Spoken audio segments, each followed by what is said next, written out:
All right, we're ready to start problem number 2 now. In problem 2, we are going to calculate pretty much everything we can possibly calculate for a single molecule, for HCl.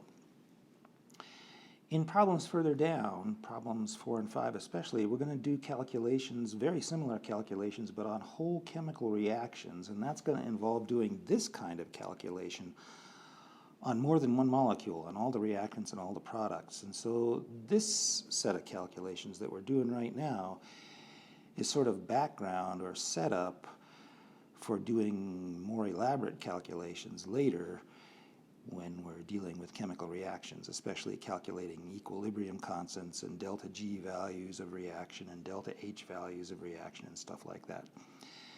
So what we're going to do for this single molecule, for just HCl, is we specify a set of conditions, so 1 mole of HCl, 298 K, and 1/10 of an atmosphere pressure. So I've set a particular pressure as the conditions under which these calculations are going to be done, and we'll see later that that has implications. And then for those conditions and for HCl, we're going to calculate all of the pieces of the molecular partition function, all the little partition functions.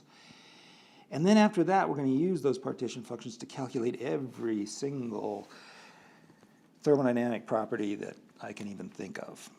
In order to do all of that, and we have formulas for all this stuff is up further in the notes, and I'm going to use all those things, but up further in the notes, I'm mostly interested in deriving and interpreting those formulas. Now we're going to actually use them in a more practical way.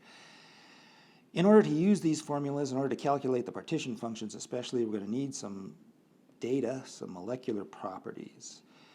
These are the properties, of course, that actually depend on the fact that it's HCl and not, water or some other molecule that we're working with. And one of those things is the molecular weight, just about 36 grams per mole. The other one is the rotational temperature. HCl is a diatomic, so it's got rotations. We need the rotational temperature. And then the vibrational temperature, it also has vibrations, and there's a vibrational temperature. Notice, of course, as always, the rotational temperature is fairly low, well below room temperature, but the vibrational temperature is quite high, well above room temperature.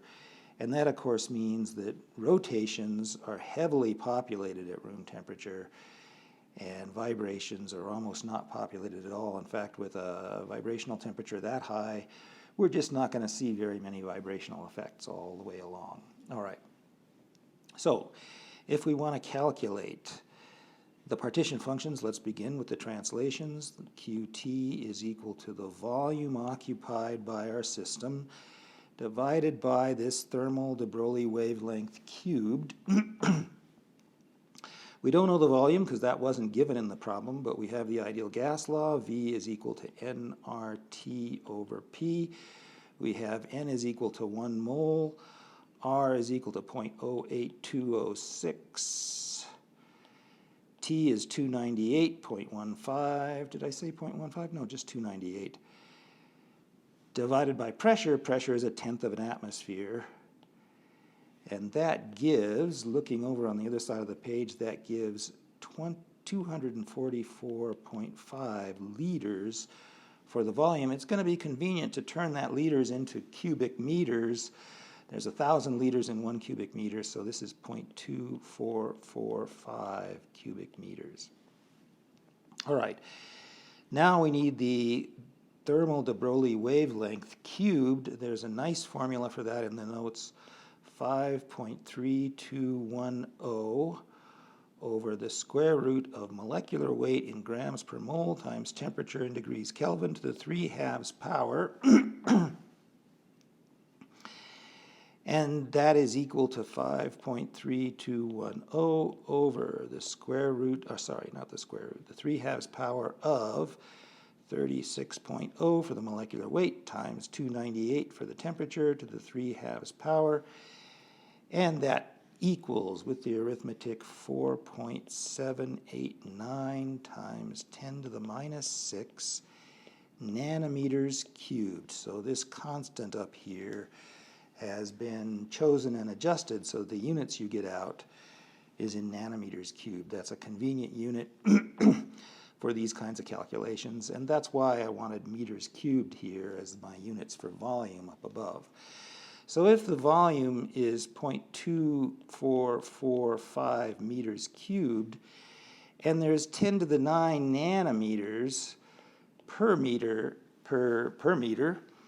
then there are 0.2445 times 10 to the 9th cubed nanometers cubed in that volume, and that's 2.445 times 10 to the 26th cubic nanometers overall. I actually made a mistake in the key. Look at that. That's too bad. I'm going to have to go back and fix that. All right, well, if you're watching the video, you know about the mistake. All right, so now QT is equal to 2.445 times 10 to the 26 over our volume, which is 4.789 times 10 to the minus 6. And notice it's nanometers cubed on top, nanometers cubed on the bottom, so this is unitless. And that ends up being 5.11 times 10 to the 31 power. The key says 32. That's because I said 27 there in the key, but both of those are mistakes. I'm off by a factor of 10.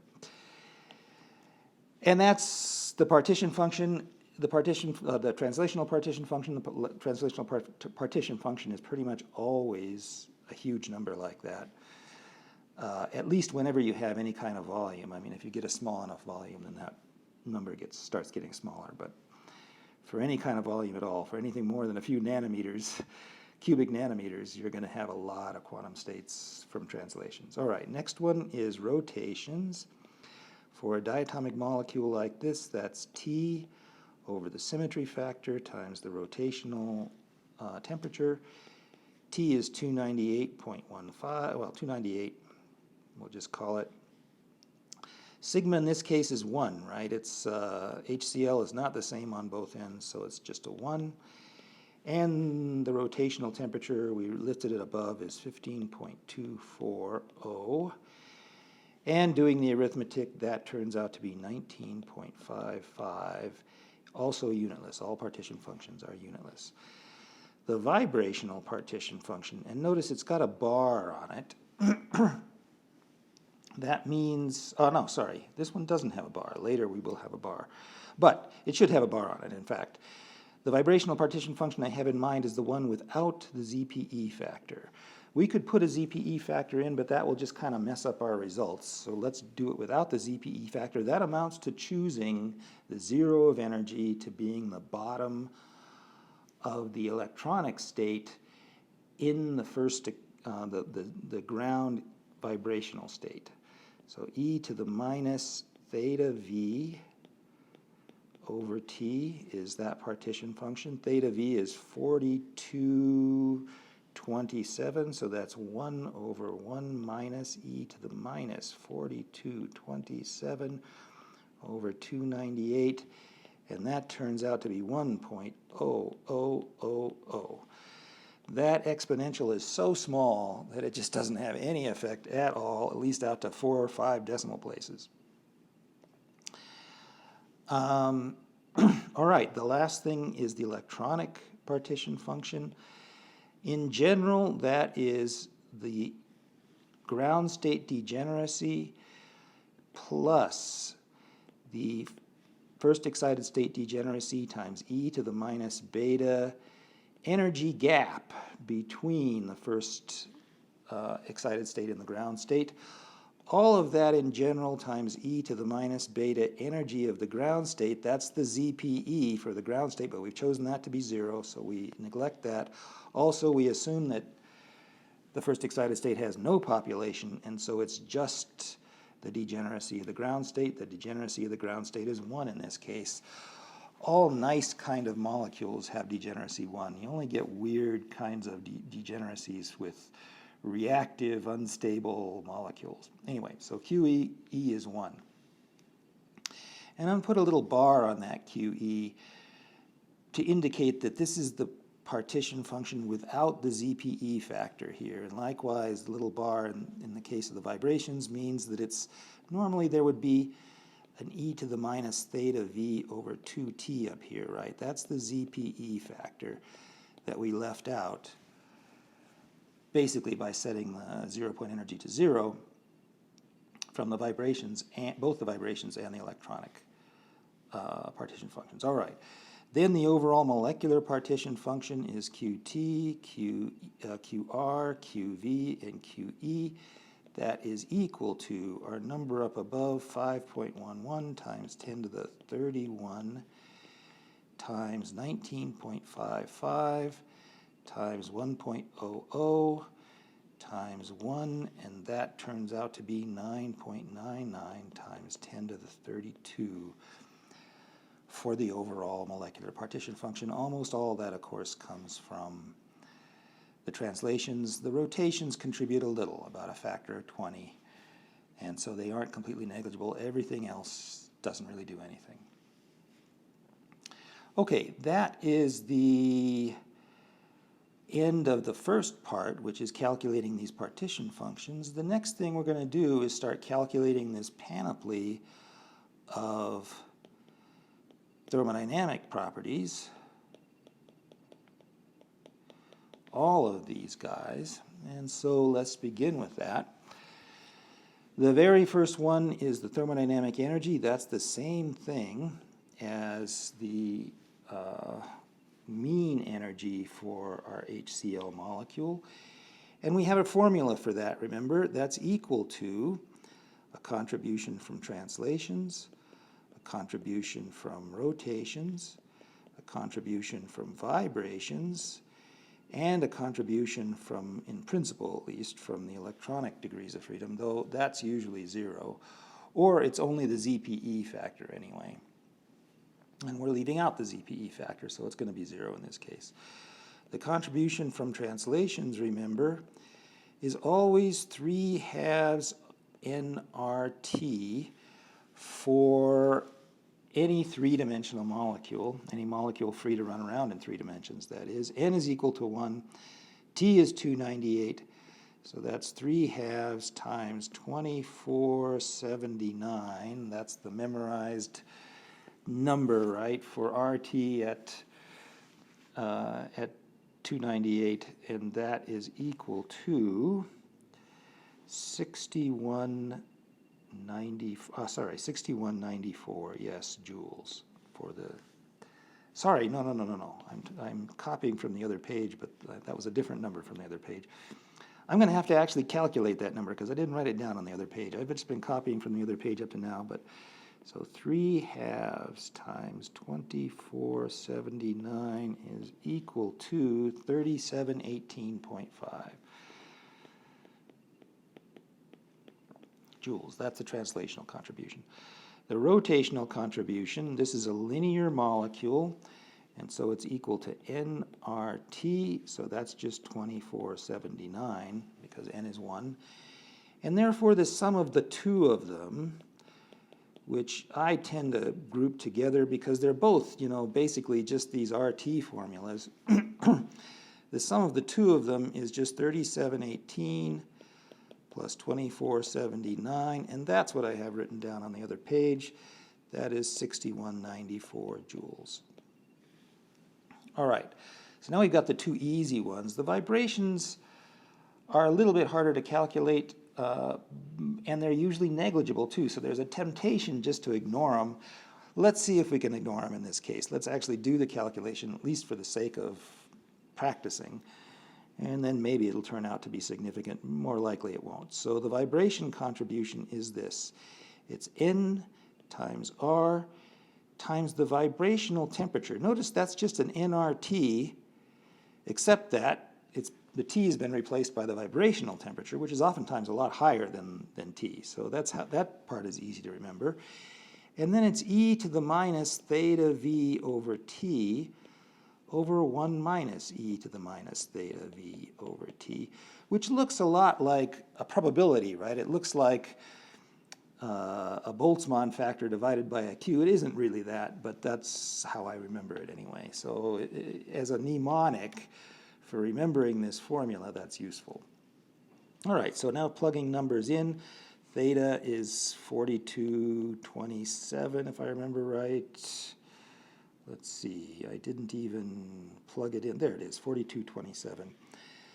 That's going to be n is 1, so it's 8.314 times 4227. That's, a bit different than our room temperature, 298, times e to the minus 4227 over 298 times 1 minus e to the minus 4227 over 298. And that gives us a total of 0.024. And that's the contribution that gets added to the contribution from rotations and translations. You can see that is totally negligible. It was kind of predictable. I expected it to be negligible because of this high vibrational temperature. Anytime you see high vibrational temperatures like that, in the thousands someplace, most of the time the contribution to the energy is negligible. Most of the time the contribution to the heat capacity is also negligible when you've got a high vibrational temperature like that. Though, you have to be a little careful because the energy and the heat capacity tend to have larger contributions than you might expect, than their probabilities would lead you to believe, because of this factor in front, which has this high vibrational temperature. That can also cause some cases to have significant contributions from the vibrations, even if the vibrational temperature is well above room temperature. Not that far above room temperature, but well above room temperature. All right. So that's the vibrations, the energy, the electronic contribution would just be the ZPE energy in this case, which we've set to 0. So that really is 0. And so altogether, the total average energy, which is the same thing as the thermodynamic energy, is just the rotational and translational contributions, 6194 joules. Next, the heat capacity. CV is also a sum of contributions. There's a CV from translations, a CV from rotations, a CV from vibrations, and a CV from the electronic contribution. In this case, where we know we're neglecting any population in the first excited state, that electronic contribution is going to be 0 for sure. Probably this is going to be 0 too, but let's actually do the calculation to prove that. CV for translations is just 3/2 nr, which is just 3/2 r when n is equal to 1, and that is, I didn't calculate it separately, so let me do it here.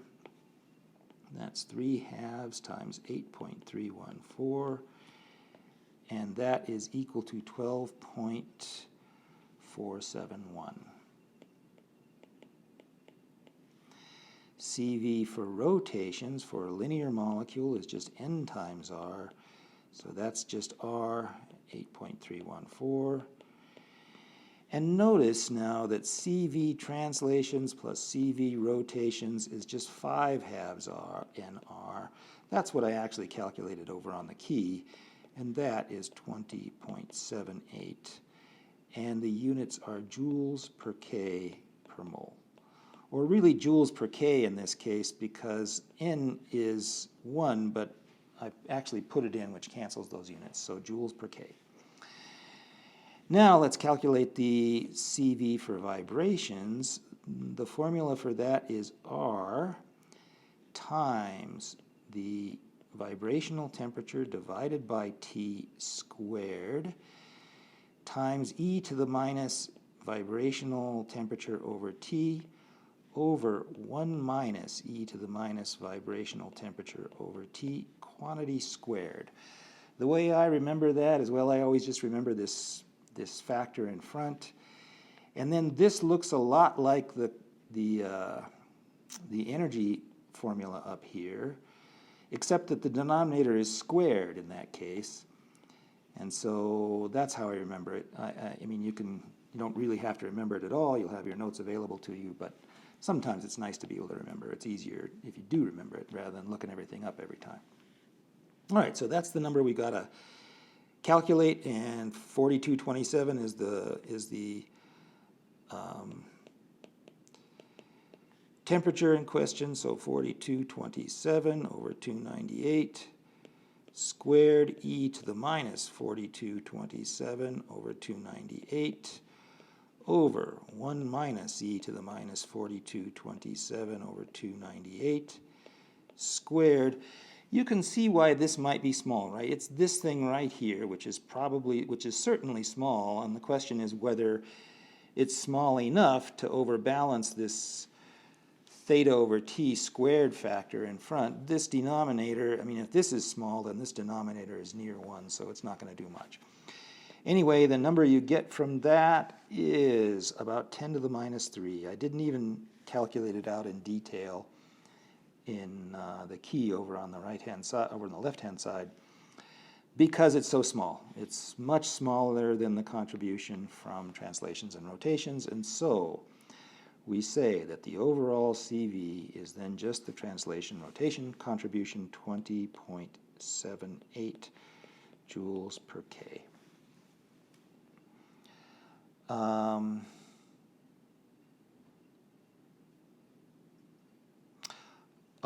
Right. That's the CV. The problem also asks for the CP. For an ideal gas, CP is just CV plus R.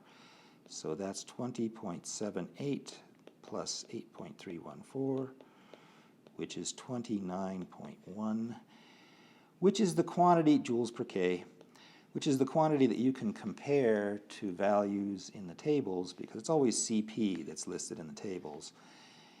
And if you look at the CPs for diatomic molecules, they're all right around this. It's not exactly 29.1. Sometimes it's 29.3, sometimes it's 29.2, and so on, but it's not very different. So all these calculations agree well, very well, with what's been measured. All right, that leads us to one of the more complicated calculations in this list of thermodynamic quantities, and that's the chemical potential. The formula that I have been using, because it kind of boils things down as nicely as it really can be, is this one. There's actually a ZPE factor, or a ZPE contribution at the end, but we're setting the ZPE equal to 0, so it's just this front term, where A is the activity is the molar concentration with a 1 molar standard state. That's equal to N over V times 1 over C0, which is 1 molar. N over V for an ideal gas is P over RT. Our pressure is 0.1 atmospheres. R is 0.08206, sorry, times 298, and that is equal to 4.089 times 10 to the minus 3, unitless, right? All activities are unitless. Sorry, that has units of molar concentration, but then the activity itself, which is that number divided by 1 molar, is the same number, 4.089 times 10 to the minus 3, but now it's unitless, as all activities must be. The other quantity, A mu 0, is the activity, I've been calling it anyway, the activity of microstates. And it's the same thing as the translational partition function,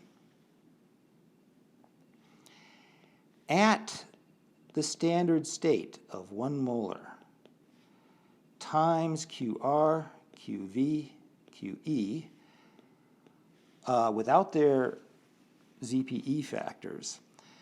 QT at 1 molar concentration, there's a nice formula for that. It's not the same number as the one we calculated above. We calculated an actual partition function for a particular set of conditions up above, but the partition function that has to go into this calculation for the activity of microstates is the translational partition function you'll get when the concentration is 1 molar. And that formula is the following. It is, there it is, yes, 0.46009, molecular weight in grams per mole, temperature in degrees Kelvin, all to the 3/2 power. That's got all the fundamental constants plugged in and all the units conversion factors plugged in, so it's nice and easy to use. So that's 0.46009 times 36.0 times 298 to the 3/2 power, and that turns out to be 6.779 times 10 to the 6, again unitless. And notice also very different from the number we calculated up above. The number we calculated above was 10 to the 31. This is a very different quantity, in fact. So then, we already have these guys. These guys are the things we calculated up above. So our activity for microstates is then 6.779 times 10 to the 6 times QR above was 19.55, QV above was 1.00, and QE above was 1, and that turns out to be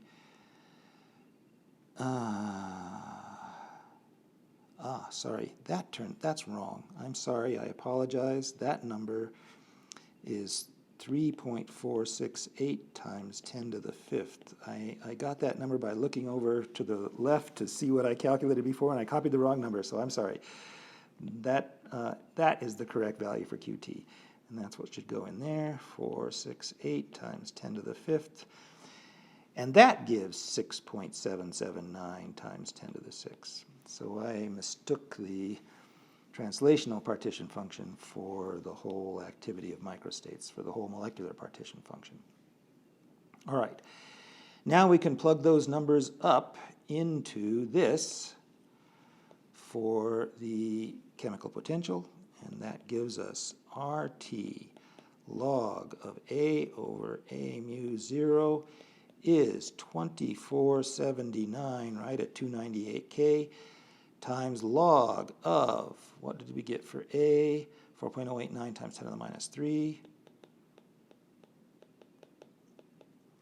over 6.779 times 10 to the 6, and plugging all that in and doing the calculation gives minus 52.596 kilojoules per mole. Notice the units. The units of chemical potential are always the same as the units for Gibbs free energy per mole, right? It's the same as molar Gibbs free energy, so kilojoules per mole, even when you're not calculating, even when n is not equal to 1, chemical potential will always be in kilojoules per mole. All right, so that gives us the chemical potential. Now we've got all these other quantities, and we've got the energy, we've got the heat capacities, we've gone a long ways, but now we want to get S and A and G and H, but all these quantities are now easy because we have the Euler relationships for all these things. So for example, for S, that's equal to the internal energy divided by T plus PV divided by T minus mu N divided by T. Remember where that comes from? We have that energy, or the internal energy, is equal to Ts minus PV plus mu N. And if you just solve that for S, you get this up here. So So that's an Euler relationship for the entropy. And now we have all these quantities, right? We've got U. Whoops.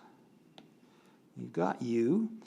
PV over T for an ideal gas is just N times R, so we've got that.